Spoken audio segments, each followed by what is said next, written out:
GamingBolt presents top 6 early access games to play ASAP.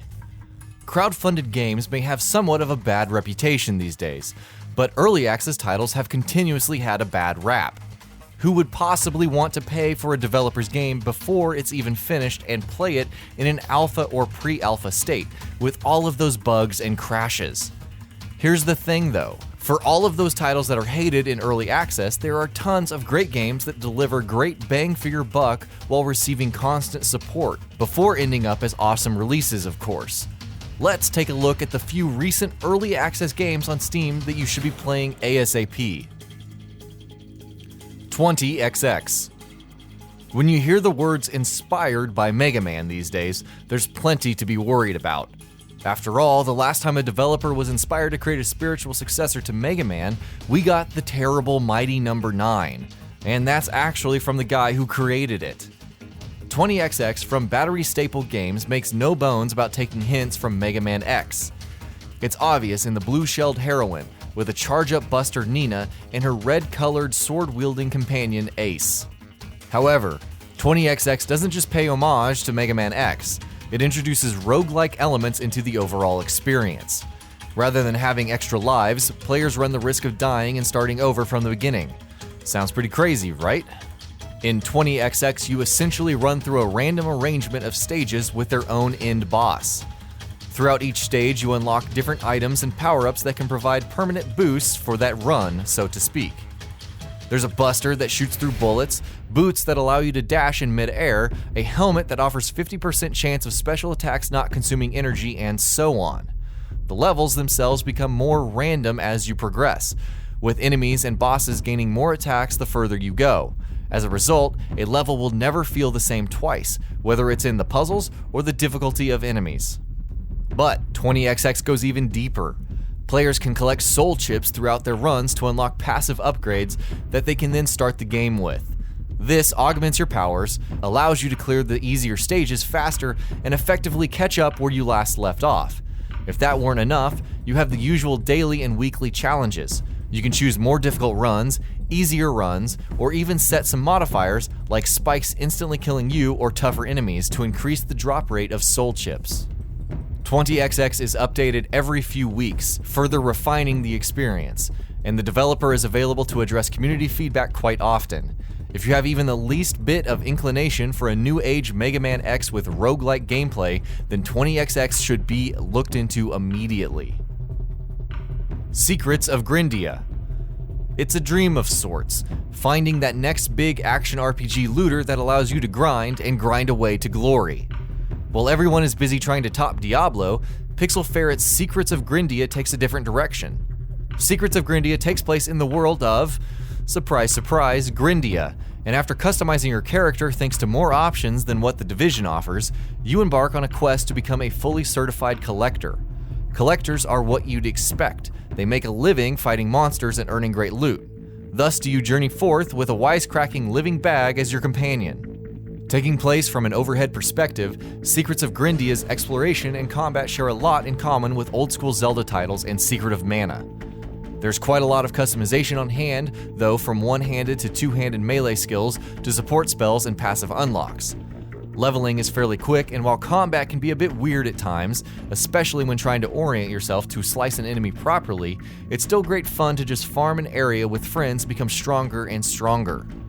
Thanks to the skill diversity, it's also not hard to have unique builds that synchronize together for even more fun co-op.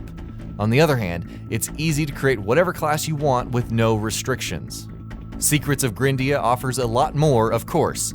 There are quests and side quests to be completed, NPCs to talk to, pets to capture, gears to equip, and an arcade mode that offers arena-based PvE combat, but with a procedural twist. The self-aware humor is intriguing without becoming too heavy-handed, and with hours upon hours of playtime, the only big problem with Secrets of Grin Dia is how long it's been in development.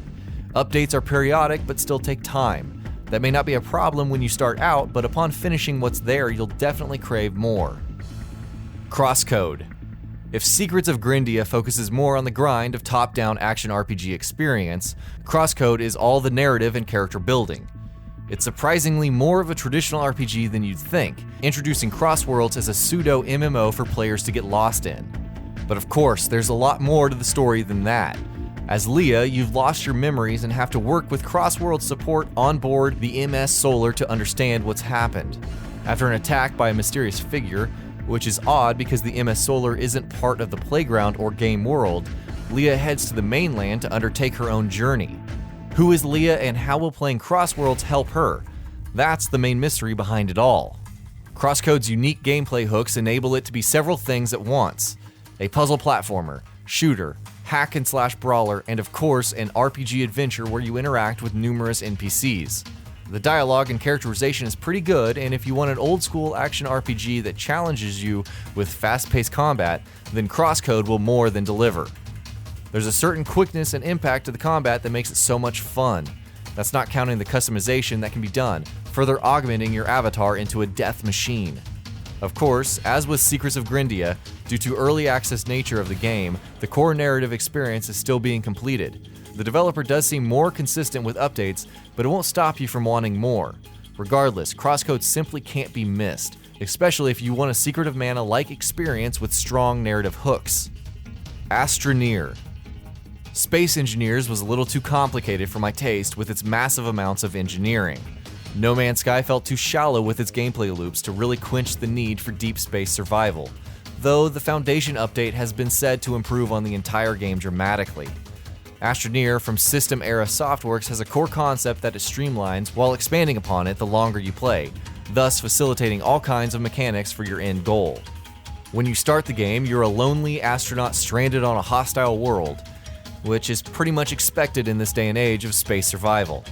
Your first task is to explore the world while crafting enough tethers to siphon oxygen from your ship over greater distances. Over time, you'll be able to harvest different resources on the planet to create large industries. Alternatively, resources and materials can be mined off and sold, while vehicles and modules can be crafted. The whole purpose of Astra Near is to make the universe your own. The game opens up all the more when you travel to other planets, which are procedurally generated, thus exploiting more resources. Unlike the base No Man's Sky experience, this isn't exploration for the sake of it. Astra Near is all about expanding your space empire and industrializing to greater and greater heights. In another way, it's effectively turning the alien world you're on into a new home. Astra Near doesn't have hostile creatures or PvP, though 4 players can join together via drop-in, drop-out co-op, and despite the pre-alpha stage, it has a very clean yet appealing look to it all. While it has a long way to go, Astra Near's combination of exploration, enterprise, and trade can be very addictive. Divinity Original Sin 2. This is the sequel to arguably the greatest RPG of 2014. Divinity Original Sin 2 features so many new features that it's ridiculous. There's a cover system, 4-player co-op, new companions, a new love and hate system for creating both feelings of endearment and dislike for different characters, skill mixing, and so on. Original Sin 2 will also allow players to experience different dialogues and quests depending on their backstories. It's pretty crazy when you think about it and consider that there will also be a PvP arena mode as well. And judging from initial impressions, the PvP aspect is actually an excellent addition to an already fairly solid game. What does Divinity Original Sin 2 offer in early access form though? The PvP arena is currently available along with Act 1 of the campaign, which is roughly 8 to 12 hours according to the developer. Updates occur at a fast pace and reviews are currently overwhelmingly positive in the game's favor. Simply put, you need to get in on Divinity Original Sin 2 now, especially if you are a fan of its predecessor. I mean, you can make lizard people now. Lizard people. Cryptarch. If there's one thing that Steam Early Access is good at delivering, it's a variety of roguelike titles that test our limits while delivering plenty of interesting mechanics. Alien Trap's Cryptarch is another such game, but with a Genesis-like 2D veneer, 2D shooter aspects, and plenty of sprawling space hulks to rush through. Cryptarch sees you traveling through these various huge spaceships, bringing down the shields and heading to the core to blow it straight to hell. What's cool about Cryptarch is the selection of weapons ranging from flamethrowers to flak cannons. It's possible to invest your money and upgrade your equipment accordingly, but that means a greater risk if you somehow fail in your endeavor. Perhaps the best thing about Cryptarch is just how straightforward and fun it is while expanding on the shoot-'em-up experience of power-ups, bullet hell, tight corridors, and overwhelming odds. Throw in an awesome soundtrack with voice acting for your shipmates, and you have an awesome 2D shooter with some pretty solid roguelike mechanics. And given how it comes from the studio behind Apotheon, you can be sure of solid support for Cryptarch. And that'll be about it for this one. If you guys like what we're doing at GamingBolt, please consider subscribing to our channel, and I'll see you guys on the next video.